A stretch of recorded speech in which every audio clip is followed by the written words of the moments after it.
তবে এইখানে সব থেকে ব্যতিক্রম জিনিস হচ্ছে এইখানে একটা এটা ত্রিভুজ পরে দেখছেন পানিটা পানি এদিকে পাউডার বেয়ে যায়।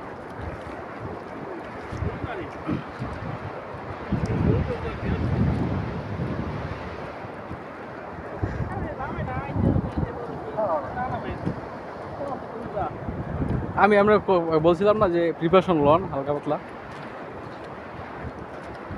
মুই তো একটা ব্যাগ লইছি, কই গামছাড়া তো লই।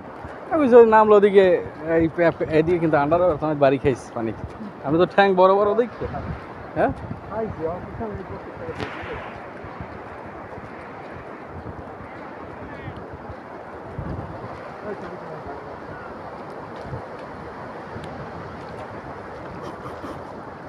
ভিডিও হইতেছে, ভিডিও ভিডিও।